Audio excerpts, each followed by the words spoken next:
হাজৰিকাদেৱৰ শাৰীৰেই মই আৰম্ভ কৰিব বিচাৰিছোঁ যে আজি সদনত উত্থাপিত বিধেয়কখনে এই কথা প্ৰমাণ কৰিছে যে বিজ্ঞান আৰু প্ৰযুক্তিবিদ্যাৰ প্ৰয়োগে আমাৰ সমাজৰ কিদৰে উন্নতি সাধন কৰিছে। মাননীয় অধ্যক্ষ মহোদয়, বিজ্ঞান মানে হৈছে কোনো যন্ত্ৰ বা প্ৰযুক্তি নহয়, ই মানৱৰ তাৰ সপোন, ই শিক্ষাৰ আলোক, ই হৈছে আমাৰ দৈনন্দিন জীৱনৰ দুখীয়াৰ আশাৰ সপোন। মাননীয় অধ্যক্ষ মহোদয় ভূপেন হাজৰিকাদেৱে তেখেতৰ গানৰ সুৰেৰে যিখন সমাজৰ সপোন দেখিছিল সেই কথা যেন আজি কৃত্ৰিম বুদ্ধিমত্তাৰ যুগত সত্যৰ ৰূপত দীপ্ত হৈ ৰৈছে। মাননীয় অধ্যক্ষ মহোদয়, মই ক'ব বিচাৰিম যে বৰ্তমান কৃত্ৰিম বুদ্ধিমত্তাৰ ফলত আমাৰ সমাজত নানা উদ্ভাৱন শক্তি আহ্বান হোৱা দেখিবলৈ পোৱা গৈছে।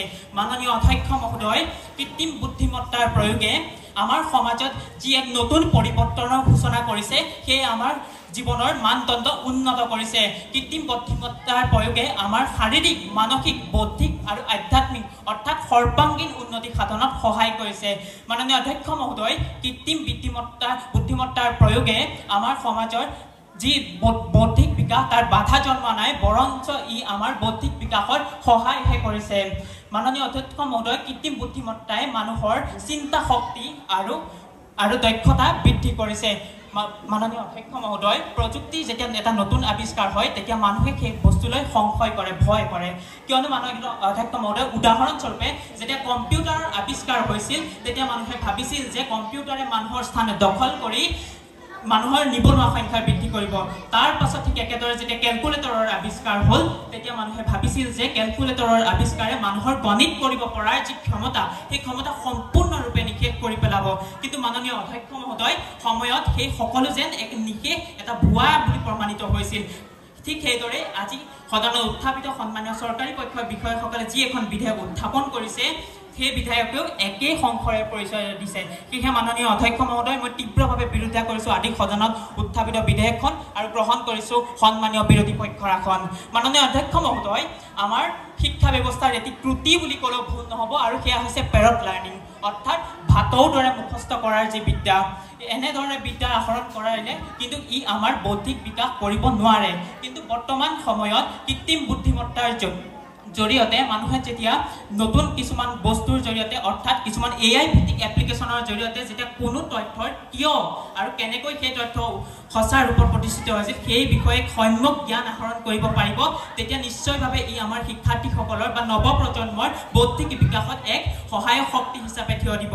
মাননীয় অধ্যক্ষ মহোদয়, ফ্ৰণ্টায়াৰ্ছ ইন এডুকেশ্যন নামৰ এখন সংস্থাই তেওঁ প্ৰকাশ কৰা জাৰ্নেলত এটা উল্লেখ কৰিছে যে বৰ্তমান সময়ত কৃত্ৰিম বুদ্ধিমত্তাৰ জৰিয়তে যিবিলাক ব্যক্তিগত শিক্ষা ব্যৱস্থা গঢ়ি তুলিছে সেইসকলে শিক্ষাৰ্থীসকলৰ মনোযোগিতা, আগ্ৰহ আৰু ফলাফল বৃদ্ধি কৰিছে। লগতে ইয়াত আৰু এক প্ৰকাশ কৰিছে যে এনেধৰণৰ কৃত্ৰিম বুদ্ধিমত্তা ব্যৱহাৰ কৰাৰ ফলত শিক্ষাৰ্থীসকলৰ কিন্তু একাডেমিক সফলতা 20% পৰ্যন্ত বৃদ্ধি পাইছে। মাননীয় অধ্যক্ষ মহোদয়, কেৰালাৰ এজন ছাত্ৰ যি মাত্ৰ 16 বছৰ বয়সতে কৃত্ৰিম বুদ্ধিমত্তাৰ জৰিয়তে নিজৰ ৰবট নিৰ্মাণ কৰিবলৈ সক্ষম হৈছে। তেওঁ নিজৰ কৃত্ৰিম বুদ্ধিমত্তাৰ সংস্থা নিৰ্মাণ কৰি নিজৰ দেউতাককে তাত নিযুক্তি দিছে। ইয়ে প্ৰমাণ কৰিছে যে কৃত্ৰিম বুদ্ধিমত্তাই আমাৰ সমাজৰ উন্নতি সাধন কৰিছে আৰু লগতে বৌদ্ধিক বিকাশত যে এক সহায়ক শক্তি হিচাপে কাম কৰিছে তাৰ উল্লেখযোগ্য নিদৰ্শন। মাননীয় অধ্যক্ষ মহোদয়, যেতিয়া কোনো এজন ব্যক্তি বৌদ্ধিক শিক্ষাৰে শিক্ষিত হয় তেওঁৰ শিক্ষাৰ জ্যোতিৰে নিজৰ লগতে নিজৰ সমাজখনৰো উন্নতি সাধন কৰে।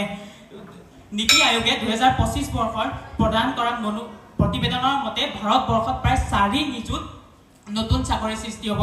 সদৌ মই এটা প্ৰশ্ন উত্থাপন হৈছে মাননীয় অধ্যক্ষ মহোদয়, আমেৰিকাৰ দৰে যেতিয়া উন্নত ৰাষ্ট্ৰসমূহে প্ৰযুক্তিৰ প্ৰয়োগ কৰি উন্নতি শিখৰত বগাবলৈ সক্ষম হৈছে তেনে সময়ত ভাৰতবৰ্ষৰ দৰে যদি দেশে বাৰে বাৰে কৃত্ৰিম বুদ্ধিমত্তাৰ ওপৰত সংশয় আৰোপ কৰে সেয়াই কিন্তু আমাৰ বহু দূৰ পিছুৱাই নিব।